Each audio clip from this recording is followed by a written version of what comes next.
J'ai trouvé mon mari dans notre salon avec la fiancée de notre fils, juste quelques heures avant le mariage. J'étais sur le point de le confronter, mais un mouvement dans le couloir m'a arrêté. C'était mon fils, Gareth, le visage un masque de pierre. Il m'a regardé et a chuchoté, « Maman, je sais déjà. » Et c'est pire que ce que tu penses. Le matin du mariage de mon fils, j'étais debout à 5 heures du matin. Je n'arrivais pas à dormir. Je me suis dit que c'était juste de la nervosité, le genre que toute mère ressent lors d'un si grand jour. J'étais assise ici, dans ce même bureau, à regarder les feuilles de calcul sur l'écran de mon ordinateur. Je gère une petite entreprise de comptabilité depuis chez moi. Rien d'extraordinaire, mais cela a aidé à payer les études de notre fils Gareth et les extras que le salaire de mon mari, Arthur, ne couvrait pas tout à fait. Les chiffres à l'écran n'étaient qu'un brouillard. Mon esprit était complètement ailleurs. Dehors, le monde était encore sombre et silencieux, mais je pouvais déjà imaginer la scène qui se déroulerait dans notre jardin dans quelques heures à peine. Des chaises blanches disposées en rangée parfaite sur la pelouse que j'avais passé tout le printemps à entretenir. L'arche qu'Arthur avait installée, drapée des roses que j'avais nourries depuis qu'elles n'étaient que de minuscules bourgeons. J'avais personnellement vérifié les guirlandes lumineuses 3 fois, m'assurant qu'aucune ampoule n'était grillée. Tout devait être parfait. Notre fils, notre Gareth, méritait une journée parfaite. 25 ans de mariage avec Arthur. 23 ans à élever Gareth. J'avais consacré toute ma vie à cette famille. J'avais été la main ferme, l'organisatrice, celle qui se souvenait des rendez-vous chez le dentiste et des anniversaires et s'assurait que les factures étaient payées à temps. Arthur était le charmeur, l'âme de la fête, celui que tout le monde aimait. J'étais la fondation sur laquelle il se tenait. Et pendant longtemps, cela m'a suffi. Mais dernièrement, quelque chose clochait. Une distance silencieuse s'était glissée entre nous. C'était dans la façon dont il arrêtait de parler quand j'entrais dans une pièce, la façon dont son téléphone était toujours orienté loin de moi. Quand je lui demandais si quelque chose n'allait pas, il se contentait de rire. Stressé au travail, chérie, disait-il. Une grosse promotion en jeu, j'ai choisi de le croire. Que pouvais-je faire d'autre? On ne jette pas 25 ans d'histoire pour un sentiment. Le clic de la porte du bureau me ramena au présent. C'était Gareth, mon fils, debout en pyjama, une tasse de café à la main. Il avait l'air épuisé. Des cernes sombres sous les yeux. À 23 ans, il avait mon côté pratique, mais les beaux traits de son père. « Maman, tu es debout depuis des heures, dit-il, la voix basse. Le mariage n'est pas avant 16 heures. Je veux juste que tout soit parfait pour mon garçon, dis-je en essayant un sourire joyeux tout en fermant mon ordinateur portable. Ton père dort encore? Il est parti tôt, dit Gareth, une note étrange dans la voix. Il s'approcha et s'assit sur le bord de mon bureau, paraissant soudain beaucoup plus jeune que son âge. Quelque chose à propos d'aller chercher un cadeau pour les parents de Brenda. Je fronçai les sourcils. C'était nouveau pour moi. Maman, dit-il en hésitant. Je peux te poser une question? Je tournai ma chaise pour lui faire face complètement. Sous la lumière crue de ma lampe de bureau, son inquiétude était évidente. Qu'est-ce qui te tracasse, mon chéri? Il prit une profonde inspiration. Penses-tu que Brenda m'aime vraiment? La question me frappa comme un coup de poing dans le ventre. Brenda, sa fiancée. Ambitieuse, belle, une jeune architecte d'une famille avec de l'argent ancien et des relations. En surface, elle était tout ce que nous avions toujours voulu pour Gareth. Mais j'avais eu mes propres doutes. J'avais vu la façon dont ses yeux devenaient parfois vitreux quand Gareth parlait de ses passions, la façon dont elle vérifiait son téléphone pendant les dîners de famille. Pourquoi demandes-tu ça, chérie? C'est le jour de ton mariage. Je sais, et peut-être que ce n'est que le trac, marmonna-t-il en fixant son café. Mais parfois quand elle me regarde, j'ai l'impression qu'elle regarde à travers moi. Comme si j'étais juste une case qu'elle devait cocher sur le chemin de la vie parfaite. Il fit une pause. Et dernièrement, elle passe tellement de temps avec papa. Il parle toujours de finances, d'investissement. Elle dit qu'il est son mentor. Je voulais lui parler des choses que j'avais remarquées aussi. Comment les yeux d'Arthur suivaient Brenda dans la pièce. Comment il trouvait toujours des excuses pour l'aider avec son manteau ou lui resservir un verre. Comment il savait exactement comment elle aimait son café 2 sucres, un nuage de crème sans jamais avoir à demander. Au lieu de cela, je tendis la main et lui serrai la sienne. Les angoisses du mariage sont normales, chérie. Le mariage est la plus grande étape que tu franchiras jamais. Ce n'est pas juste le trac, maman, dit-il, la voix brisée. Il me regarda enfin, les yeux remplis d'une douleur qui me terrifiait. Je crois qu'elle est amoureuse de quelqu'un d'autre. Je me figeai, mon sang se glaçant. Qu'est-ce qui te fait dire ça? Des petites choses, chuchota Théil. La façon dont elle s'illumine quand papa appelle.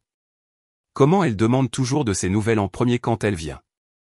Hier, je les ai vus dans le jardin, juste en train de parler, et la façon dont il la regardait. Ce n'était pas la façon dont un beau-père devrait regarder la fiancée de son fils. Je sentis une bouffée de chaleur monter le long de mon cou. Je forçai ma voix à rester stable. Gareth, c'est une accusation très grave. Je sais, dit-il, les épaules affaissées. Et j'espère que je me trompe. Mon Dieu, j'espère que je me trompe. Avant que je puisse répondre, la porte s'ouvrit à nouveau. C'était Arthur. Il était déjà habillé d'une chemise impeccable et d'un pantalon, l'air parfait comme toujours. Voilà mes deux personnes préférées, claironna Théil, son sourire n'atteignant pas tout à fait ses yeux. Il sembla surpris de voir Gareth là. Grand jour, fiston. Tu devrais te préparer. Il tourna son attention vers moi. Et toi, Lorraine, tu vas t'épuiser. Brenda vient d'appeler. Elle va passer vers 10 heures pour discuter de quelques derniers détails sur le plan de table. Je vis l'expression de Gareth se durcir. Quels détails? Demanda-t-il. Oh, tu sais, juste s'assurer que ses parents ne sont pas assis à côté de ton oncle Robert après cette dispute politique de Noël dernier, dit Arthur avec un geste désinvolte de la main. Tu sais à quel point sa famille est exigeante. Nous devrions probablement en discuter en privé, la politique et tout ça.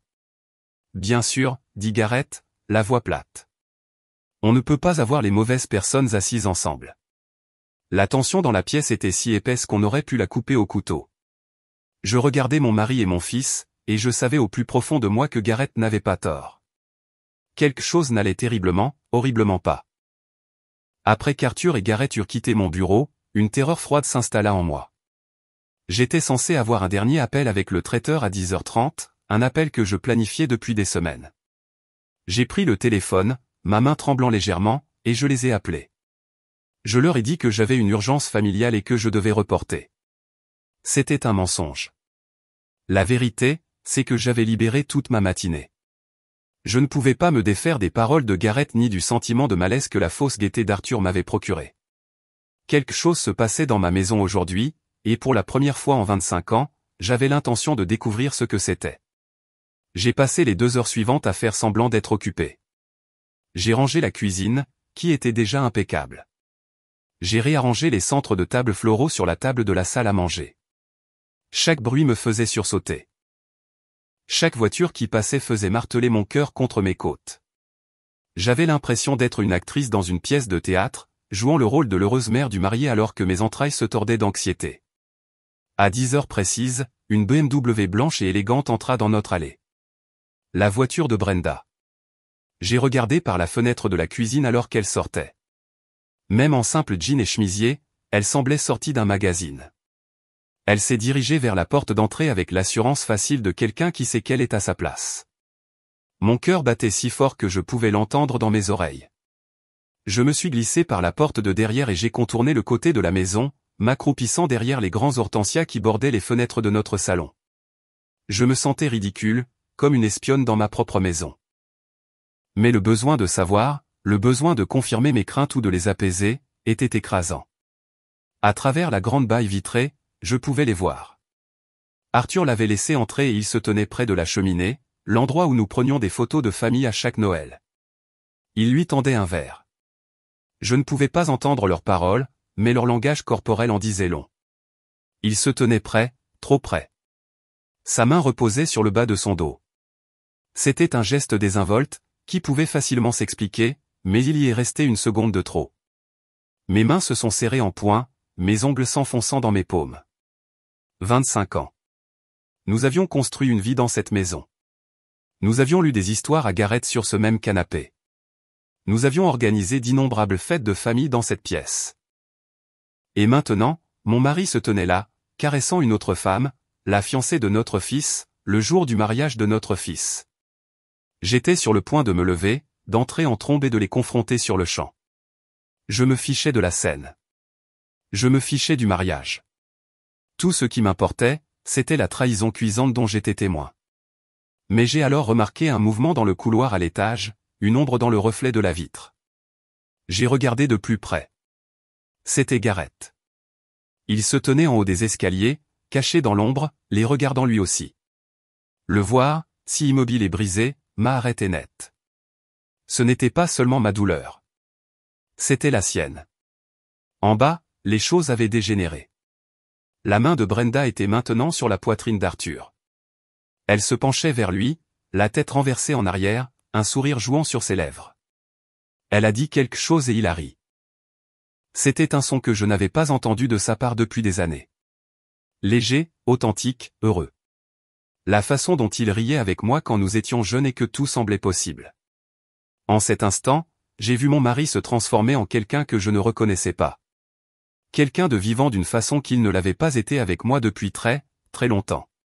Puis il a passé ses mains dans ses cheveux et ils se sont embrassés. Ce n'était pas un baiser rapide. C'était un baiser profond et passionné, le genre qu'on voit dans les films. J'ai vu rouge. Un rugissement a empli mes oreilles. J'ai fait un pas vers la maison, prête à défoncer la porte, prête à hurler jusqu'à l'épuisement. Et puis une main m'a attrapé le bras. Je me suis retourné en sursaut, mon cœur bondissant dans ma gorge.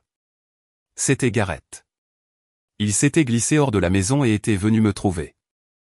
Son visage était pâle, cireux, mais ses yeux brillaient d'une détermination froide et dure que je n'avais jamais vue auparavant. « Maman, ne fais pas ça » chuchota Théil, la voix tendue. « Pas encore. » « Gareth, j'étouffais les mots. Je ne pouvais même pas le dire. « Je sais ce que c'est, dit-il, la voix stable, bien que je puisse voir que ses mains tremblaient. « Maman, je sais depuis des semaines. » « Des semaines ?» Le mot sortit comme un murmure étranglé. Je fixais mon fils, le garçon que j'avais élevé, qui me regardait maintenant avec les yeux d'un homme qui en avait trop vu. Nous étions toujours accroupis derrière les hortensias. Les belles fleurs dont j'avais été si fier servaient maintenant de cachette à la destruction de notre famille. À l'intérieur de la maison, mon mari et la fiancée de mon fils étaient passés de la cheminée au canapé. Je ne pouvais pas supporter de regarder. Je ne voulais pas y croire au début, dit Gareth, la voix basse et urgente. Je n'arrêtais pas de leur trouver des excuses. Il est juste amical. Elle est juste nerveuse à l'idée de rejoindre la famille. Mais ça n'arrêtait pas. Les regards insistants, les conversations privées, la façon. Maman, la façon dont elle s'illuminait chaque fois qu'il était là. Il se corrigea. Le lapsus, un rappel douloureux d'une vie qui n'existait plus. Il était censé avoir une nouvelle figure maternelle, pas une rivale. Je veux dire, Brenda. Pourquoi ne me l'as-tu pas dit, ai-je demandé, ma voix tremblant d'un mélange de choc et d'une étrange colère protectrice. Il n'aurait pas dû avoir apporté cela seul. Parce que j'avais besoin de preuves, dit-il, la mâchoire serrée. Et parce que, il me regarda, ses yeux bien plus vieux que ses 23 ans, je voulais leur donner assez de cordes pour se pendre. Il sortit son téléphone, ses mains tremblant légèrement alors qu'il tapotait l'écran. J'ai engagé quelqu'un, avoua-t-il. Quoi? Je ne suis pas stupide, maman. Après les avoir vus déjeuner ensemble il y a un mois, un déjeuner que papa m'a dit être une réunion d'affaires et qu'elle m'a dit être une virée shopping avec ses amis, j'ai su que je n'étais pas fou. J'avais besoin de connaître la vérité. Il me tendit le téléphone. J'ai engagé un détective. Mon souffle se coupa. Un détective? Gareth, l'argent? Ne t'inquiète pas pour l'argent, dit-il d'un ton sombre. Ça valait chaque centime. La première photo à l'écran montrait Arthur et Brenda entrant à l'hôtel Riverside en centre-ville. L'horodatage indiquait il y a 3 semaines, un mardi après-midi, alors qu'Arthur était censé être à une conférence de vente régionale. La deuxième photo les montrait sortant ensemble 2 heures plus tard, l'air rougeaud et échevelé. Il y a 17 occasions différentes, dit Gareth doucement alors que je faisais défiler une galerie de trahison. Des photos d'eux dans des restaurants faiblement éclairés à l'autre bout de la ville. Des photos d'eux dans un parking privé, pressés contre le côté de la voiture d'Arthur. Des photos d'eux riant, se tenant la main, vivant une vie complètement différente dans notre dos. J'avais la nausée. L'ampleur de la tromperie était à couper le souffle. Ce n'était pas une erreur ponctuelle. C'était une liaison calculée et à long terme. Je me suis relevé, une nouvelle vague de rage m'envahissant. Nous allons arrêter ça, dis-je, ma voix comme de l'acier. Tout de suite. Non. La voix de Gareth était tranchante, me faisant rasseoir. Maman, fais-moi confiance. J'ai un plan. Un plan? Gareth, c'est de la folie. On ne peut pas laisser le mariage. Absolument que si, m'interrompit-il, sa voix portant une autorité que je n'avais jamais entendue auparavant. Et nous le ferons. Maman, réfléchis. Si on les confronte maintenant, que se passe-t-il? Ils nieront. Ils déformeront les choses. Papa dira que tu es hystérique, que tu interprètes mal les choses. Brenda pleurera et jouera la victime. Ils retourneront tout contre nous. Il avait raison. Je pouvais déjà entendre la voix douce et apaisante d'Arthur. Lorraine, tu exagères. C'est une jeune femme nerveuse, et je lui offrais juste quelques conseils paternels. Alors, que suggères-tu? Ai-je chuchoté, ma colère cédant la place à une clarté froide et terrifiante. Le sourire de Gareth était une chose glaçante et inconnue. L'humiliation publique, dit-il, les mots flottant dans l'air entre nous. La destruction complète et totale de leur réputation. Des conséquences légales. On ne met pas seulement fin à cela, maman. On s'assure qu'ils ne pourront plus jamais faire ça à personne. Je fixai mon fils. Quand était-il devenu si calculateur, si impitoyable? Puis j'ai regardé à nouveau par la fenêtre. J'ai vu mon mari, l'homme que j'avais aimé et en qui j'avais eu confiance pendant un quart de siècle, commencer à déboutonner le chemisier de Brenda sur le canapé où nous avions bâti notre famille. Et à ce moment-là, j'ai su que la femme que j'étais, l'épouse indulgente et compréhensive, était partie. Elle était morte là, dans la terre, derrière les fleurs qu'elle avait si soigneusement plantées. Dis-moi le plan, ai-je dit. La soirée qui a suivi fut l'une des plus étranges de ma vie. Arthur est rentré à la maison en agissant comme si de rien n'était, me demandant les derniers arrangements avec le traiteur. Brenda était partie des heures plus tôt et il était l'image du mari attentionné et du père fier. Il a parlé de son discours pour la réception, de sa fierté pour Gareth. L'hypocrisie était si épaisse que j'avais du mal à respirer. J'ai simplement hoché la tête et souri, une coquille vide de moi-même alors qu'à l'intérieur, je hurlais. Après qu'Arthur soit allé se coucher, Gareth et moi nous sommes retrouvés dans mon bureau. La porte était verrouillée, les stores tirés. On se serait cru dans une salle de guerre.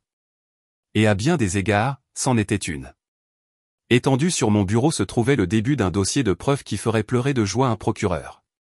Parle-moi de ce détective, ai-je dit, étudiant une photo de surveillance qui me retournait l'estomac.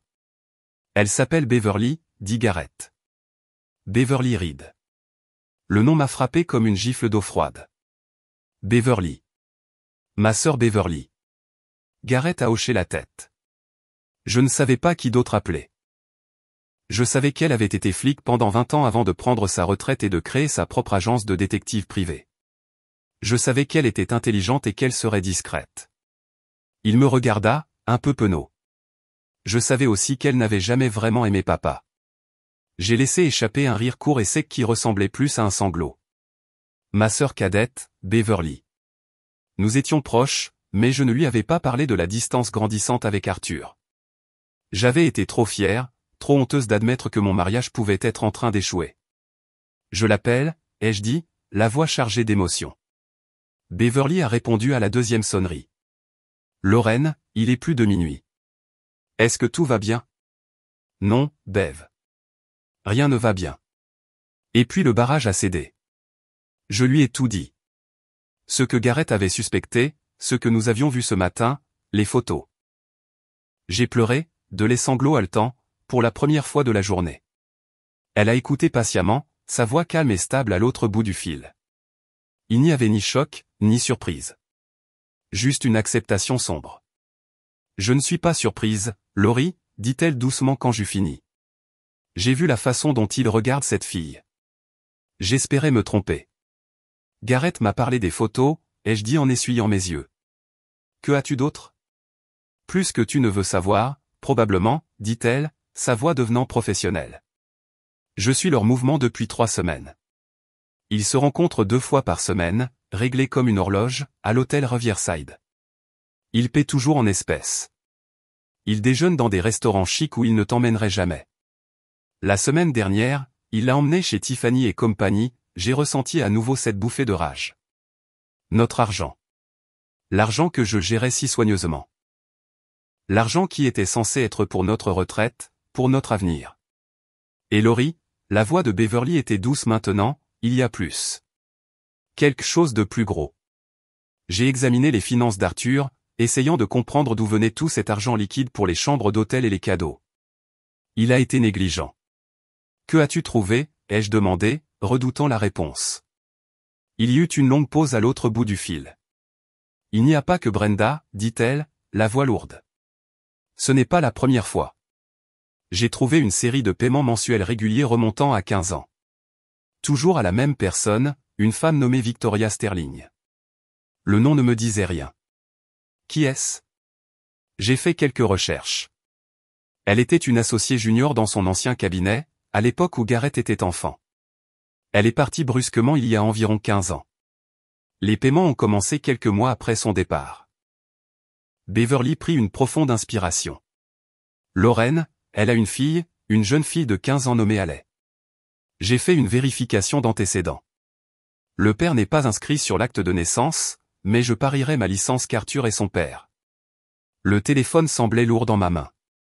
Je ne pouvais plus respirer. Une fille. Un autre enfant entier. 15 ans de mensonges. 15 ans de double vie. Les voyages secrets, les dépenses inexpliquées, la distance émotionnelle. Tout s'est mis en place avec une clarté horrifiante. Je dois en avoir le cœur net, Bev, ai-je chuchoté. Je sais, dit-elle. Je m'en occupe. Mais Laurie, tu dois être préparée. Quand ça sortira, ce sera une bombe nucléaire. Je sais, ai-je dit, ma voix froide et dure. C'est exactement ce sur quoi nous comptons. Les 24 heures précédant le mariage furent un tourbillon de tromperies calculées.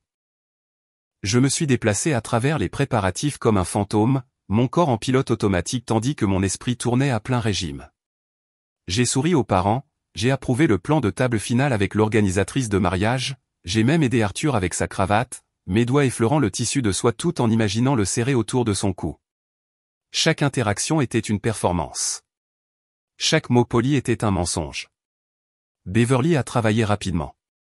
Elle était une professionnelle et c'était maintenant personnel. Elle m'a dit qu'elle avait un contact dans un laboratoire privé. C'est un coup de poker, Laurie, mais si on peut obtenir un échantillon d'ADN propre d'Arthur, on peut obtenir une comparaison préliminaire non légale avec un échantillon de la fille. Cette nuit-là, après qu'Arthur se soit endormi, ronflant doucement à côté de moi dans le lit que nous partagions depuis un quart de siècle, je me suis glissé hors de la chambre. Mon cœur battait la chamade à chaque craquement du plancher. Je suis allé dans la salle de bain et j'ai pris sa brosse à dents de son support. Ma main tremblait tellement que j'ai failli la laisser tomber. C'était comme la violation ultime. Mais qu'était-ce comparé aux violations qu'il avait commises contre moi, contre notre famille? Je l'ai placé soigneusement dans un sac en plastique et l'ai laissé dans la boîte aux lettres pour que Beverly la récupère avant l'aube. Le lendemain, alors que la maison bourdonnait de l'énergie chaotique des fleuristes et des photographes, Beverly a appelé. J'en ai plus sur l'argent, dit-elle, la voix sombre. C'est pire que ce que nous pensions.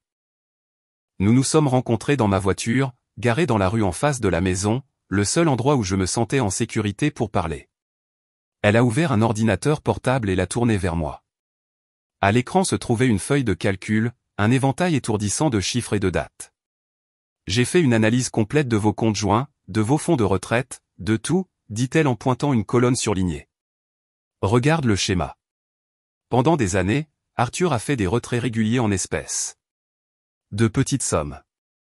500 ici, 700 là, jamais plus de 1000 à la fois. Toujours dans des agences différentes.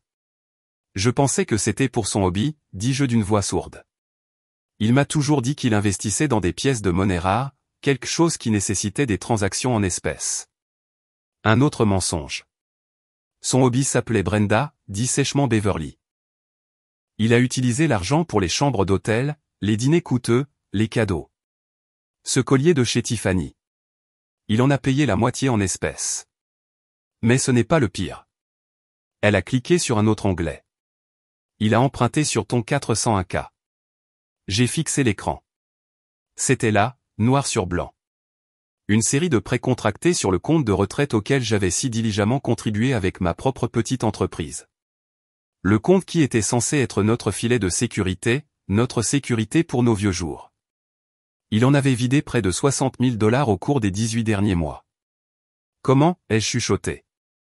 Il aurait eu besoin de ma signature. Il l'a falsifiée, dit doucement Beverly. J'ai comparé la signature sur les documents de prêt à ta signature sur tes déclarations de revenus. C'est une bonne contrefaçon, mais ce n'est pas la tienne.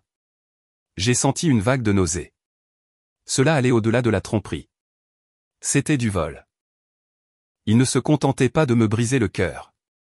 Il démantelait systématiquement notre avenir, pièce par pièce, pour financer sa liaison sordide. Il me volait, il volait le fonds d'études que nous avions constitué, il volait la vie que nous étions censés partager. Il jouait avec tout mon avenir. Et Brenda, ai-je demandé, ma voix à peine audible. Elle n'est pas une victime innocente, dit Beverly, les yeux durs. J'y viendrai. Mais d'abord, il y a autre chose. Elle a hésité, puis m'a tendu une grande enveloppe manille. Les résultats préliminaires de l'ADN sont revenus ce matin. Mes mains ont commencé à trembler en l'ouvrant. J'ai parcouru la page, le jargon scientifique se brouillant jusqu'à ce que je trouve la conclusion en bas de la page. Probabilité de paternité, 99,999%. J'ai fixé les mots jusqu'à ce qu'ils se gravent dans ma mémoire. Alice Sterling était la fille d'Arthur. 15 ans. 15 ans à l'aimer, à lui faire confiance, à construire une vie avec lui alors qu'il avait un autre enfant, une autre famille cachée dans l'ombre. J'ai appuyé ma tête contre le volant, le cuir frais contre mon front brûlant. Je n'ai pas pleuré. J'étais au-delà des larmes. Un calme étrange et terrifiant s'est installé en moi. Le chagrin était toujours là. Une blessure béante et massive dans ma poitrine. Mais maintenant, il était accompagné d'autre chose. Une résolution froide et dure. Il n'allait pas seulement perdre sa femme. Il allait tout perdre. Assise dans la voiture avec ma sœur, ce mince morceau de papier dans ma main semblait plus lourd qu'une pierre tombale. C'était l'acte de décès de mon mariage, de la vie que je pensais avoir. Une fille de 15 ans. Les mots résonnaient dans la voiture silencieuse. Comment? Comment l'as-tu trouvé? Ai-je finalement réussi à demander, ma voix me paraissant lointaine et étrange. L'expression de Beverly était un mélange de pitié et de résolution professionnelle. Ça a commencé avec les paiements. Une fois que j'ai entendu le nom de Victoria Sterling, il n'a pas été difficile de la retrouver. Elle habite à seulement 2 villes d'ici. Laurie, à 30 km d'ici. 30 km. Pendant 15 ans, il avait mené une vie secrète à une courte distance en voiture. Combien de fois m'avait-il dit qu'il travaillait tard? À combien de dîners d'affaires avait-il assisté? Combien de week-ends de golf avait-il pris? Mon esprit s'est emballé alors que je passais mentalement en revue des années d'excuses et de mensonges, chacun prenant maintenant un nouveau sens sinistre. Je suis passé chez elle hier matin, a poursuivi Beverly, la voix douce, en me faisant passer pour une chercheuse de marché. Victoria a ouvert la porte et derrière elle, j'ai vu la fille, Allait. Laurie, elle lui ressemble comme 2 gouttes d'eau. Les mêmes yeux, le même sourire. C'est indubitable. Je l'ai imaginé. Une adolescente, innocente dans tout cela, qui ressemblait à mon mari. Une sœur que mon fils n'avait jamais su qu'il avait. La pensée était si surréaliste, si monstrueuse que je ne pouvais pas la traiter complètement. Ma famille n'était pas seulement brisée. C'était une fraude. C'était un mensonge soigneusement construit que j'avais involontairement aidé à maintenir pendant plus de la moitié de ma vie. Est-ce que la mère? Est-ce que Victoria est au courant pour moi? Pour Garrett? Ai-je demandé. Je ne peux pas le dire avec certitude, a admis Beverly. Mais d'après son train de vie une belle maison dans un bon district scolaire, mais pas de carrière tapa accent grave-l'œil il est clair qu'Arthur est sa principale source de soutien financier. Elle a toutes les raisons de garder le silence. Il ne payait pas seulement une pension alimentaire, Laurie. Il finançait toute sa vie. Avec mon argent. Avec notre argent. L'argent de mon cabinet comptable, l'argent de nos économies communes, l'argent qu'il avait volé de notre retraite. La trahison était si profonde, si multicouche, que j'avais l'impression de me noyer. C'était un pillage systématique du travail de ma vie, de ma confiance et de mon avenir. J'ai rendu le rapport d'ADN à Beverly. Mets-le avec le reste des preuves, ai-je dit, ma voix dénuée d'émotion. J'étais engourdi. Le choc était si profond qu'il avait court-circuité ma capacité à ressentir autre chose qu'un vide froid et lourd. J'ai pensé à cette fille, Haley. Quel genre d'homme dit à sa fille qu'il ne peut pas la reconnaître? Quel genre d'homme élève un enfant à la lumière tout en gardant un autre caché dans l'ombre? La cruauté de la chose, non seulement envers moi et Gareth, mais aussi envers cette fille innocente, était stupéfiante. Et Brenda, ai-je demandé, ayant besoin de changer de sujet, de m'accrocher à une cible pour la rage qui commençait à faire fondre la glace dans mes veines. Tu as dit qu'il y avait plus à son sujet. Beverly a hoché la tête, son expression se durcissant à nouveau. C'est vrai, Brenda. Parlons de la fiancée. Elle a retourné l'ordinateur portable vers moi et a ouvert un nouveau dossier. Elle ne se contente pas de coucher avec ton mari. Elle détourne des fonds de son cabinet d'avocat. Les mots ont mis un moment à s'enregistrer. Quoi? C'est une associée junior dans un petit mais prestigieux cabinet du centre-ville, a expliqué Beverly en affichant des documents qui ressemblaient à des rapports financiers internes. Elle gonfle les notes de frais, crée de fausses factures pour des consultants inexistants et transfère l'argent sur un compte bancaire privé. Ce ne sont pas d'énormes sommes à la fois, mais c'est constant. Au cours de la dernière année, elle a volé plus de 200 000 $. Ma mâchoire est tombée. 200 000 $. Et je peux retracer une partie de cet argent directement jusqu'à des cadeaux pour Arthur, a dit Beverly, me montrant un virement bancaire suivi d'un relevé de carte de crédit indiquant l'achat d'une montre à 1 000 $. Elle volait ses associés pour acheter des cadeaux à son amant, qui volait sa femme pour lui acheter des cadeaux. C'est le cercle de tromperie le plus dégoûtant et le plus parfait que j'ai jamais vu. Donc, Brenda n'était pas seulement une briseuse de ménage. C'était une criminelle, une voleuse, et elle était sur le point d'épouser mon fils pour apporter sa corruption et ses mensonges au cœur de ce qui restait de ma famille. L'engourdissement dans ma poitrine avait disparu, remplacé par une fureur blanche. Il ne s'agissait plus seulement d'un cœur brisé. Il s'agissait de protéger mon fils. Il s'agissait de justice. Il s'agissait de s'assurer que ces deux personnes fassent face aux conséquences de chaque mensonge, de chaque dollar, de chaque promesse non tenue. D'accord, ai-je dit en regardant ma sœur dans les yeux. Le plan pour le mariage. Répétons-le une dernière fois. Je veux qu'il soit parfait. La connaissance du détournement de fonds de Brenda ajoutait une couche sombre et criminelle à la trahison déjà stupéfiante. Cela a tout changé. Ce n'était plus seulement un drame domestique désordonné et déchirant. C'était une conspiration de fraude et de vol perpétrée par les deux personnes qui auraient dû nous être les plus proches. Comment as-tu obtenu tout ça, ai-je demandé à Beverly, en désignant les documents financiers accablants sur son écran d'ordinateur portable. Nous étions toujours dans ma voiture, l'air épais de l'odeur de la conspiration et du café éventé. Brenda n'est pas aussi intelligente qu'elle le pense, a dit Beverly avec une satisfaction sombre. Elle a été négligente. Et j'ai des amis dans les forces de l'ordre qui étaient prêts à tirer quelques ficelles quand ils ont entendu l'histoire. Un de mes amis de la brigade des fraudes a jeté un coup d'œil à ces schémas et a su exactement ce qu'il voyait. Elle a pointé l'écran. Elle déplaçait l'argent par le biais d'une société écran qu'elle avait créée sous le nom de jeune fille de sa mère. C'était du travail d'amateur. J'ai pensé aux parents de Brenda, les Holloway. Ils étaient des piliers de la communauté. Son père était un juge respecté. Sa mère siégeait au conseil d'administration de 3 associations caritatives différentes. Ils évoluaient dans des cercles où la réputation était primordiale. Ils croyaient que leur fille était une étoile montante brillante qui se mariait dans une bonne et stable famille. Ils n'avaient aucune idée que leur enfant chéri était une voleuse et que la famille stable dans laquelle elle se mariait était un château de cartes construit sur des mensonges. L'humiliation publique allait les détruire aussi. Pendant un bref instant, j'ai ressenti une pointe de pitié pour eux. Ils étaient des dommages collatéraux innocents. Mais ce sentiment a été rapidement éteint par le feu de ma propre trahison. Donc, Arthur vole notre argent de la retraite pour acheter des cadeaux à sa maîtresse, ai-je résumé, les mots ayant un goût de poison. Et Brenda vole son entreprise pour acheter des cadeaux à mon mari, son amant, qui est aussi son futur beau-père. J'ai secoué la tête avec incrédulité. On ne peut pas inventer des choses pareilles. C'est encore mieux, a dit Beverly, avec une torsion ironique des lèvres. Une partie de l'argent qu'Arthur a pris de votre 401k, il l'a investi dans une affaire immobilière immanquable que Brenda a recommandée. Laisse-moi deviner, ai-je dit, ma voix dégoulinant de sarcasme. L'affaire a été un fiasco. L'affaire n'a jamais existé, a confirmé Beverly. L'argent est allé directement dans ce compte secret à elle. Elle le volait aussi. Il était tellement aveuglé par son propre ego et son engouement qu'il ne l'a même pas vu. J'ai dû rire.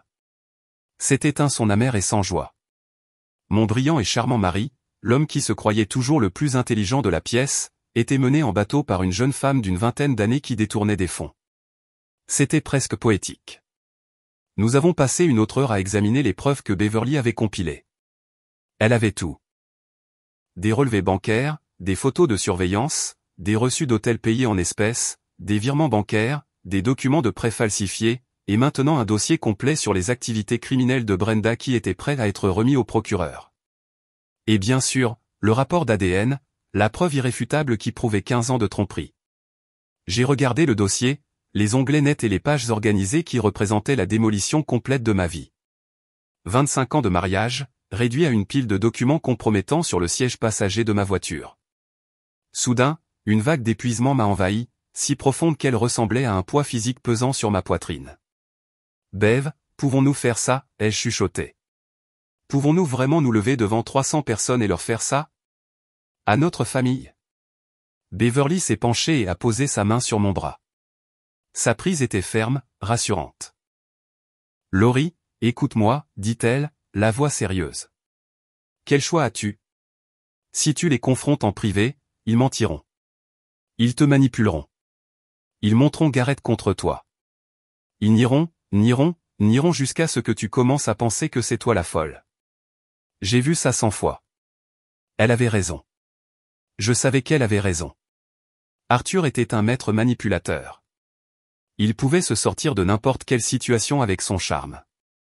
De cette façon, a-t-elle poursuivi, il n'y a pas d'échappatoire. Il n'y a pas de place pour les mensonges. Il n'y a que la vérité, présentée devant tous ceux qu'ils ont toujours essayé d'impressionner. Il ne s'agit pas seulement de vengeance, Laurie. Il s'agit de conséquences. Brenda doit aller en prison. Arthur doit être tenu responsable, non seulement pour ses liaisons, mais aussi pour la fraude financière qu'il a commise contre toi. C'est le seul moyen de s'assurer que les mensonges s'arrêtent pour de bon. J'ai pris une profonde inspiration, l'air vicié de la voiture remplissant mes poumons. J'ai pensé à Garrett, son visage pâle et déterminé. J'ai pensé à Haley, la fille que je n'ai jamais connue.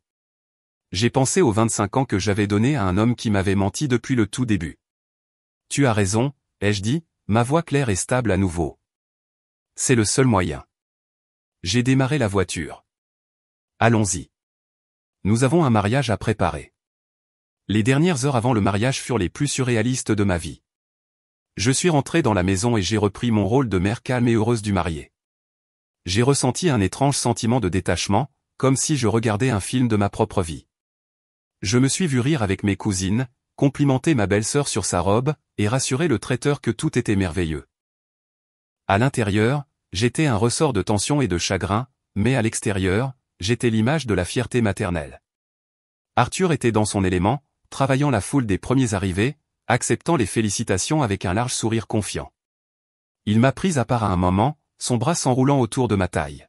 « Tu es magnifique, Lorraine, dit-il, sa voix un murmure bas dans mon oreille. N'est-ce pas une journée parfaite? Je l'ai regardé, dans les yeux de l'homme que j'avais aimé pendant plus de la moitié de ma vie, et je n'ai ressenti qu'un vide froid et désolé. J'ai souri en retour. Parfaite, ai-je dit. Mon fils Garrett était le miroir de mon propre sang-froid forcé. Il a salué ses amis, posé pour des photos avec ses garçons d'honneur et a joué son rôle à la perfection. Mais chaque fois que ses yeux croisaient les miens à travers la pelouse bondée, je pouvais voir la même résolution d'acier s'y refléter. Nous étions dans le même bateau. Nous étions des soldats attendant le signal de l'attaque. Le plan était simple, et Beverly l'avait répété avec nous jusqu'à ce que nous le connaissions par cœur. Elle était arrivée tôt, déguisée en membre du personnel de restauration, son équipement audiovisuel professionnel caché à la vue de tous. Elle avait connecté son ordinateur portable au grand écran de projection que nous avions loué, qui était censé être pour un diaporama de photos sentimentales de l'enfance de Garrett. Personne ne se doutait de rien. Elle avait une petite télécommande dans sa poche. Le moment venu, tout ce qu'elle avait à faire était d'appuyer sur un seul bouton. J'avais mon propre rôle à jouer. J'avais préparé les papiers du divorce avec mon avocat une semaine auparavant, un fait que j'avais gardé secret, même de Gareth. Ils étaient signés et notariés, dans une enveloppe scellée dans mon sac à main. J'avais aussi une clé USB contenant des copies de chaque preuve que Beverly avait rassemblée.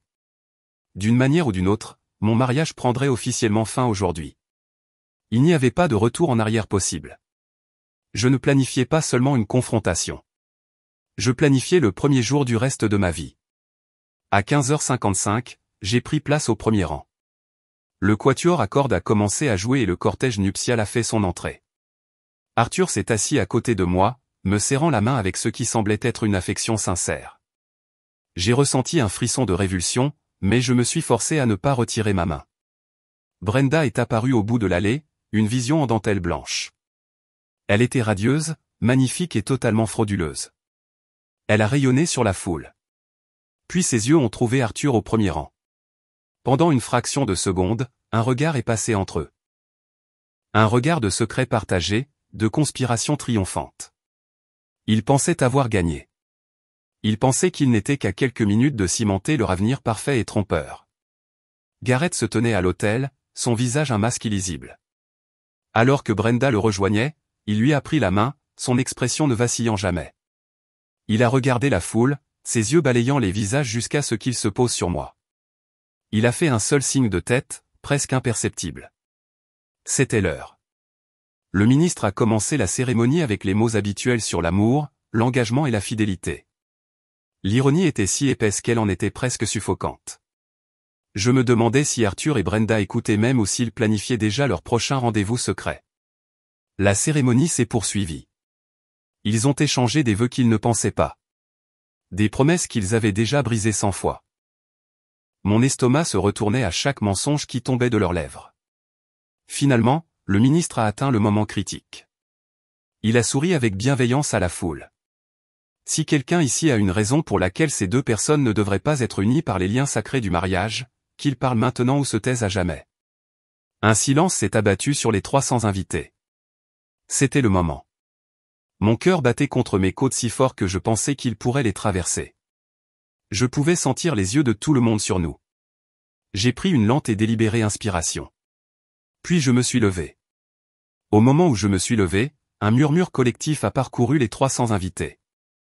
L'air, qui avait été rempli des douces mélodies du quatuor accordé de la chaude brise de l'après-midi, est soudain devenu épais et silencieux.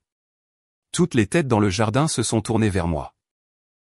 Je pouvais sentir leur confusion, leur choc, leur curiosité comme une force physique. Arthur, assis à côté de moi, s'est raidi.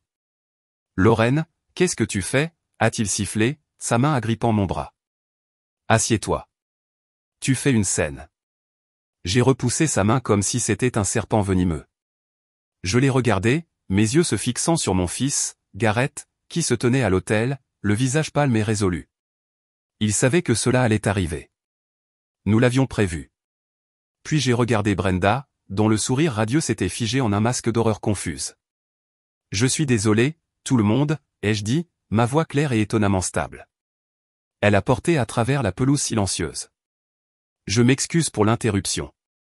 Mais je crois que le ministre a demandé s'il y avait une raison pour laquelle ce mariage ne devrait pas avoir lieu. J'ai fait une pause, laissant le poids de mes mots s'installer. Et j'en ai une. J'ai une raison. Une vague de murmures a balayé la foule. J'ai vu le père de Brenda, le juge, commencer à se lever de son siège, une expression d'indignation tonitruante sur le visage. « Madame Carter, que signifie cela ?» a-t-il tonné. La signification, juge Holloway, ai-je dit en me tournant vers lui, c'est que votre fille est sur le point d'épouser mon fils sous de faux prétextes. Et je pense que vous et tous les autres réunis ici aujourd'hui méritez de connaître la vérité.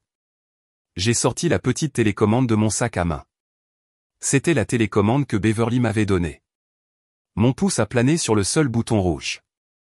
La vérité, a balbutié Arthur, son visage devenant rouge et tacheté. Lorraine, as-tu perdu la tête ? Tu embarrasses notre fils. Non, Arthur, ai-je dit en tournant mon regard vers lui, ma voix tombant dans un calme glacial. C'est toi qui as embarrassé notre fils. Toi et ta maîtresse. Sur ce, j'ai appuyé sur le bouton. Derrière l'hôtel, le grand écran qui était censé montrer un diaporama des photos de bébé de Gareth s'est animé. La première image à apparaître était une photo de surveillance d'une clarté cristalline d'Arthur et Brenda enfermés dans ce baiser passionné dans notre salon. Celui dont Gareth et moi avions été témoins la veille. La foule a éclaté. Il y a eu des cris, des exclamations, des gens se levant pour mieux voir. J'ai vu la mère de Brenda se serrer la poitrine, le visage cendré. Mais ce n'est pas tout, ai-je poursuivi, ma voix portant d'une manière ou d'une autre sur le chaos. Vous voyez, ce n'était pas juste une erreur ponctuelle. Cela dure depuis des mois. L'écran a changé. Une nouvelle photo est apparue. Arthur et Brenda entrant à l'hôtel Riverside, l'horodatage clairement visible. Puis une autre, et une autre. Un collage de leurs rencontres secrètes, de leurs déjeuners clandestins, de leurs mensonges exposés au grand jour. Brenda bégayait, essayant de nier, mais sa voix s'est perdue dans le tumulte. Arthur était debout, criant. C'est faux. Ce sont des photos retouchées. Lorraine fait une dépression nerveuse. Vraiment, Arthur, ai-je demandé calmement. Alors peut-être que tu peux expliquer ça. L'écran a de nouveau changé. Cette fois, il montrait des relevés bancaires. Mon doigt, sur une photo en gros plan, pointait les retraits suspects en espèces. Les signatures falsifiées sur les documents de près du 401K. Le reçu de Tiffany et compagnie pour un collier de 15 000 $ a clignoté à l'écran, suivi d'une photo de Brenda portant ce même collier à sa fête de fiançailles. Le bruit de la foule a commencé à s'estomper, remplacé par un silence stupéfait et horrifié. Ce n'était plus seulement un scandale d'adultère. C'était quelque chose de plus sombre. Mon mari a systématiquement volé les économies de retraite de notre famille pour financer sa liaison, ai-je annoncé. Et sa fiancée, la femme sur le point d'épouser mon fils, a été bien occupée aussi. La diapositive suivante a montré les preuves du détournement de fonds de Brenda de son cabinet d'avocat. Les fausses factures, les virements bancaires. Je pouvais voir ses associés au 4e rang, leur visage passant de la confusion à la fureur pure. Et puis j'ai porté le coup de grâce final. Mais le meilleur, ai-je dit, ma voix devenant glaciale, le véritable cœur de la tromperie qui a défini mon mariage, c'est que les mensonges de mon mari n'ont pas commencé avec Brenda. Les résultats du test ADN ont rempli l'écran. Les mots, probabilité de paternité, 99,999%, affichés en lettres énormes et grasses. En dessous se trouvait la photo d'une jolie jeune fille souriante de 15 ans. Voici Alice Sterling, ai-je dit, ma voix tremblant de 15 ans de douleur refoulée. C'est la fille d'Arthur, une fille qu'il a cachée de moi et de son propre fils pendant toute sa vie. Le silence qui a suivi était absolu. 300 personnes fixant la preuve d'une trahison si complète, si dévastatrice que même les plus grands commères étaient restés sans voix. Et dans ce silence parfait et terrible, j'ai regardé le monde que j'avais connu pendant 25 ans partir en fumée. Le silence fut rompu par un seul sanglot aigu. Il venait de Brenda, qui vacilla, son visage d'un blanc fantomatique contrastant avec le blanc pur de sa robe de mariée. Puis elle s'effondra sur le sol, un tas de dentelles et de rêves brisés. Ce seul son rompit le charme. Le jardin explosa en chaos. Les gens criaient, pointaient du doigt, sortaient leur téléphone pour enregistrer le désastre. La mère de Brenda se précipita vers sa fille déchue tandis que son père, le juge, restait là, son visage un masque d'incrédulité et d'humiliation totale. Arthur resta figé un instant, son visage un kaléidoscope de rage, de panique et d'horreur naissante. Il regarda de l'écran à moi, puis au visage stupéfait de ses amis et collègues. Il était piégé. Il n'y avait pas de mensonge, pas de mots doux qui pouvaient le sortir de là. Son monde soigneusement construit avait été publiquement et irrévocablement démoli. Alors il fit la seule chose qu'un lâche pouvait faire. Il a couru. Il a foncé, bousculant la foule stupéfaite, renversant un plateau de verre de champagne alors qu'il se précipitait vers le parking. Il essayait littéralement de fuir la scène de l'implosion de sa propre vie. Mais Beverly l'attendait. Ma sœur, toujours dans son uniforme de traiteur, est sortie de derrière un grand chêne qui bordait notre propriété. C'était une petite femme, mais elle se déplaçait avec l'assurance d'une policière chevronnée. Alors qu'Arthur passait en trombe, elle lui a fait un croche-pied. C'était un coup parfaitement exécuté. Arthur est tombé lourdement, heurtant la pelouse manucurée et glissant de quelques pieds dans son costume de mariage coûteux. « Tu vas quelque part, Arthur ?» demanda doucement Beverly en se dirigeant vers l'endroit où il gisait, étendu et haletant. À ce moment-là, Garrett avait quitté l'hôtel et était à mes côtés. Il a passé un bras réconfortant autour de moi. Brenda était de nouveau sur pied, soutenue par sa mère en pleurs, et elle me pointait du doigt en tremblant. « Toi, tu as planifié ça !» cria-t-elle, sa voix stridente d'hystérie. « Tu as tout planifié pour ruiner ma vie. »« Non, Brenda, » dit Garrett, sa voix froide et claire, coupant court à son hystérie. « Tu as ruiné ta propre vie. » Toi et lui, il a fait un geste vers son père, qui était maintenant aidé à se relever par Beverly. « Lâchez-moi » exigea Arthur, essayant de retirer son bras de la prise ferme de ma sœur. « Je ne peux pas faire ça, Artie » dit Beverly en utilisant un surnom d'enfance qui le fit tressaillir. « Tu vois, je suis une détective privée agréée, et j'ai des raisons de croire que tu as commis plusieurs crimes, y compris la fraude financière. Mais ne t'inquiète pas, nous ne sommes pas ici pour parler de toi pour le moment. » Elle regarda par-dessus son épaule. Mes affaires concernent elle. Deux policiers en uniforme marchaient calmement à travers la foule qui s'écartait. Ils n'étaient pas là pour la fraude d'Arthur. Ce serait une affaire civile que mon avocat gérerait. Ils étaient là pour Brenda. Brenda Holloway, demanda l'un des officiers, sa voix calme mais autoritaire. Les yeux de Brenda s'écarquillèrent de terreur. Non, murmura-t-elle. Vous êtes en état d'arrestation pour suspicion de détournement de fonds et de fraude électronique, poursuivit l'officier alors que son partenaire lui prenait les bras et lui passait en douceur les menottes. Le bruit des menottes se refermant fut la chose la plus forte que j'ai jamais entendue. J'ai regardé le visage de Brenda s'effondrer alors qu'elle réalisait que ce n'était pas seulement une humiliation publique. Ce n'était pas seulement un mariage annulé. C'était réel. Il y aurait de vraies conséquences légales. Sa vie telle qu'elle la connaissait était terminée. Alors que la police emmenait une Brenda en sanglots, ses parents regardaient avec une horreur stupéfaite. Les photographes qui avaient été engagés pour capturer un conte de fées capturaient maintenant la chute d'une famille éminente, leur flash crépitant sans relâche. La foule commençait à se disperser maintenant. Certains partaient rapidement, ne voulant pas faire partie du désastre. D'autres s'attardaient, chuchotant en petits groupes choqués, leur téléphone toujours levé, enregistrant tout. Au milieu du chaos, j'ai finalement senti la force quitter mes jambes. Garrett m'a soutenu. « C'est fini, maman » a-t-il chuchoté. « C'est enfin fini. » J'ai regardé autour de moi les débris de la journée parfaite que j'avais planifiée. C'était un désastre. C'était un cauchemar. Mais pour la première fois depuis des mois, j'avais l'impression de pouvoir enfin respirer.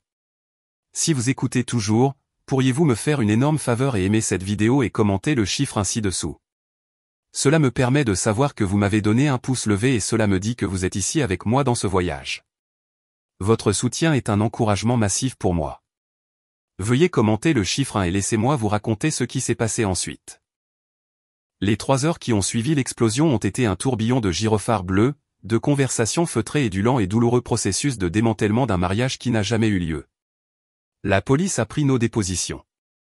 Brenda a été emmenée dans une voiture de police, sa belle robe de mariée paraissant absurde et tragique sous la dure lueur du soleil couchant.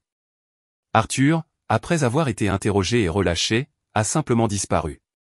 Il est monté dans sa voiture et est parti sans un mot pour moi ou pour son fils.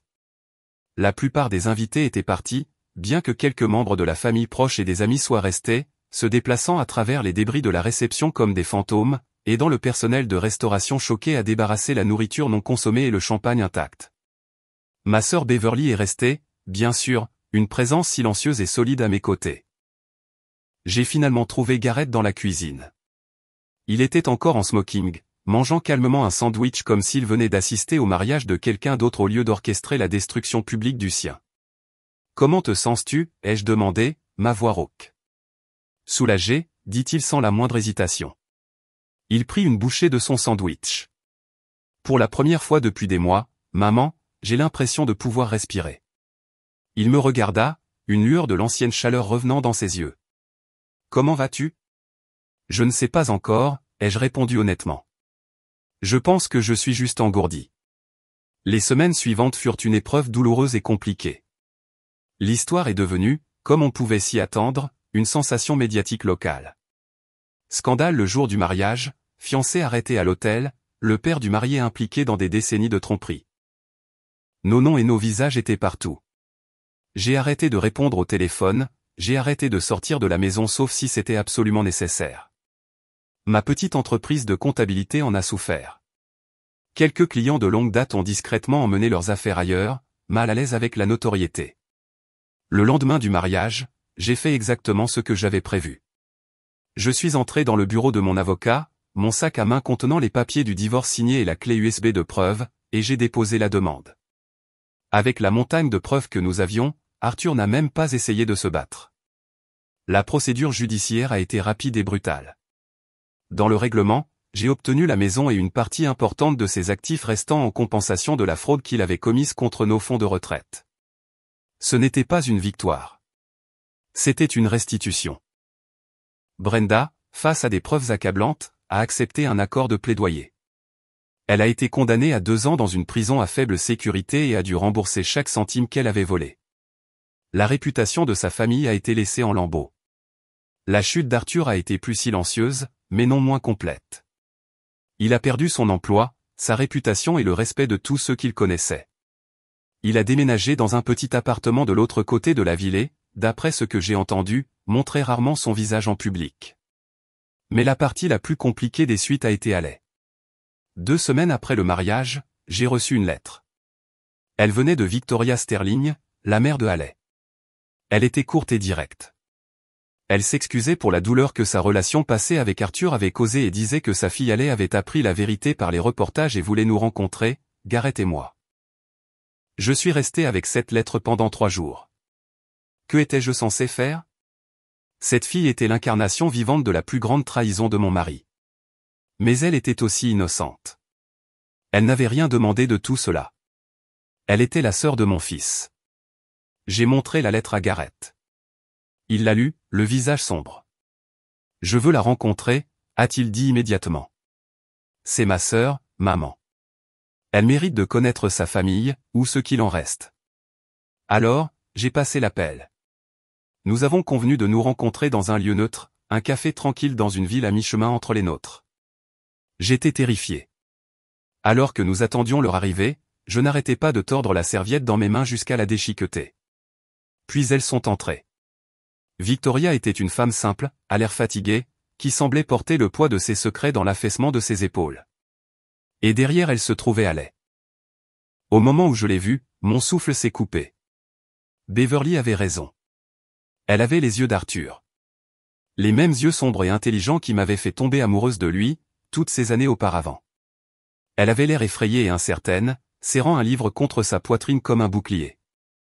Et à ce moment-là, en regardant cette fille innocente qui était une victime dans tout cela, j'ai su que ma colère n'était pas contre elle. C'était contre lui. Toujours contre lui. Cette première rencontre avec Haley a été maladroite. Les mots semblaient lourds et inadéquats. Gareth, Dieu le bénisse, a fait la plupart de la conversation. Il lui a posé des questions sur l'école, sur le livre qu'elle tenait, sur sa vie. Il n'a pas posé de questions sur Arthur. Il l'a juste traité comme une personne, comme une sœur qu'il rencontrait pour la première fois. Je suis resté la plupart du temps à observer, essayant de concilier l'image de cette fille timide et douce avec le mensonge monumental qu'elle représentait. Lentement, avec hésitation, nous avons commencé à construire quelque chose de nouveau. Nous nous sommes revus pour un café, puis pour le déjeuner. Gareth et Haley ont commencé à s'envoyer des textos, découvrant un amour commun pour les vieux films et la nourriture épicée. Je me suis surprise à attendre avec impatience de la voir, d'entendre parler de sa vie. Elle était brillante, drôle et gentille. C'était une âme innocente prise dans les décombres causés par nos parents. 1 an a passé. La vie s'est installée dans un nouveau rythme, inconnu. Le divorce a été finalisé. La tempête médiatique s'est calmée, remplacée par des scandales plus récents et plus frais. J'ai mis toute mon énergie à reconstruire mon entreprise, et lentement, mes clients ont commencé à revenir. J'ai vendu la grande maison familiale avec son jardin rempli de fantômes et j'ai acheté une maison de ville plus petite et plus gérable pour moi. C'était calme, c'était paisible, et c'était à moi. Gareth, après des mois de thérapie pour surmonter le traumatisme de la trahison, s'épanouissait. Il avait quitté son emploi en entreprise et était retourné à l'école pour poursuivre sa véritable passion, l'architecture paysagère. Il concevait de beaux espaces, créant de l'ordre et de la beauté à partir de la terre et de la pierre, une métaphore appropriée pour ce qu'il faisait de sa propre vie. Il sortait avec une charmante jeune femme, une bibliothécaire gentille et authentique qui le regardait comme s'il était la seule personne au monde. Et Haley. Haley était devenue une partie de nos vies. Elle venait dîner un dimanche sur deux. Elle et Garrett avaient développé un vrai lien fraternel, se taquinant et parlant pendant des heures. Je me suis senti d'un amour protecteur féroce pour elle. Elle n'était plus un symbole de trahison. Elle était juste Haley, la sœur de mon fils, et d'une manière étrange, une partie de ma famille. Un soir, environ un an après le mariage qui n'a pas eu lieu, j'étais assise dans le salon de ma nouvelle maison lorsque la sonnette a retenti. C'était Arthur. Je ne l'avais ni vu ni parlé depuis le jour où il était parti de notre réception en ruine. Il avait l'air diminué, plus vieux, plus gris, l'assurance confiante disparue, remplacée par une lassitude profonde. Il a demandé s'il pouvait entrer. J'ai hésité, puis je me suis écarté. Il m'a dit qu'il suivait une thérapie. Il a dit qu'il essayait de comprendre pourquoi il avait fait les choses qu'il avait faites. Il s'est excusé. Il a dit qu'il était désolé pour les mensonges, pour la trahison, pour la douleur qu'il m'avait causée, à moi, à Garrett et à Haley. J'ai écouté et j'ai su qu'il était sincère. Mais des excuses ne pouvaient pas effacer 25 ans de tromperie. Je te pardonne, Arthur, ai-je dit. Et j'ai été surprise de constater que je le pensais. Pas pour toi. Mais pour moi. Je ne peux plus porter cette colère. C'est trop lourd. Je l'ai regardé dans les yeux. Mais je ne te ferai plus jamais confiance. Et nous ne pourrons jamais revenir en arrière. Il a hoché la tête, une lueur de larmes dans les yeux. Je sais, a-t-il chuchoté. Et puis il est parti. Cette nuit-là, alors que je me préparais à aller au lit, je me suis surprise à penser à la femme que j'étais il y a un an, accroupie dans la terre derrière les hortensias. Elle était si brisée, si perdue. J'aurais aimé pouvoir remonter le temps et lui dire que tout irait bien. Que la douleur n'était pas la fin de l'histoire. La famille que je pensais avoir était un mensonge. Elle s'est brisée en 1 million de morceaux cet après-midi ensoleillé. Mais ce que nous avons construit à sa place Garrett, Haley et moi était plus petit, plus calme et imparfait. Mais c'était honnête. C'était construit non pas sur des mensonges confortables, mais sur une vérité difficile, douloureuse et finalement libératrice. Nous avions tout perdu. Mais ce faisant, nous avions trouvé quelque chose de réel. Et pour la première fois depuis très longtemps, cela semblait suffisant. Merci. Merci d'avoir écouté mon histoire. Si vous avez vécu quelque chose de similaire ou si une partie de cela a résonné en vous, n'hésitez pas à partager vos pensées dans les commentaires ci-dessous. Vos histoires comptent. Et si vous souhaitez en entendre plus, veuillez envisager d'aimer cette vidéo et de vous abonner à la chaîne. Soyez bienveillants envers vous-même et je vous retrouverai la prochaine fois.